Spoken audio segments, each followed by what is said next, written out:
Good morning. So your money mission tip of the day today is a way to reduce real estate investment risk.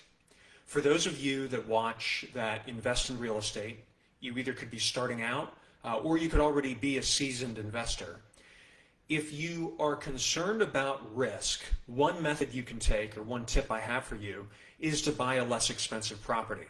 So for example, if you're just starting out, you don't really know how real estate investment works, if you buy a less expensive property, it will protect you in case things go sideways. In case there's a problem with the investment, maybe you can't find the tenant, maybe you have to wait a long time to find one, maybe you have a maintenance issue with the property that wasn't discovered during the home inspection.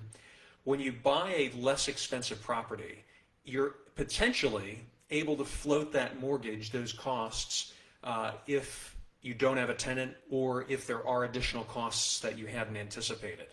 Now, the reason I mention this is because for those that are just starting out, they may need a little bit of time to get their sea legs and to figure out how this whole investment thing works and how to get a good tenant, because you really want to get a good quality tenant.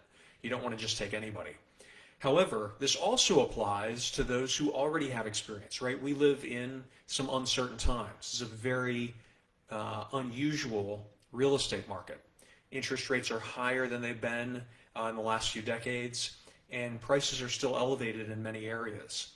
So buying a less expensive property, even for a seasoned investor, if they want to continue investing, may be a good move, because you're adding a small piece to your rental portfolio in order to expand, but at the same time, not expand in a way that's unsustainable or could put you at greater risk in the case of a market downturn.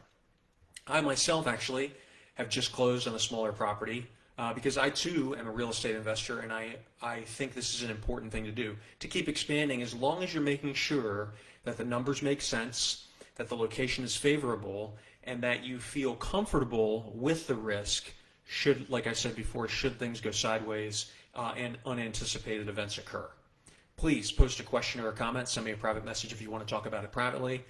Long-term real estate rental investing is a niche market, so that's something that we can talk about in a little bit more detail, either in relation to this video or in several posts to come. And until next time, I wish you unlimited success.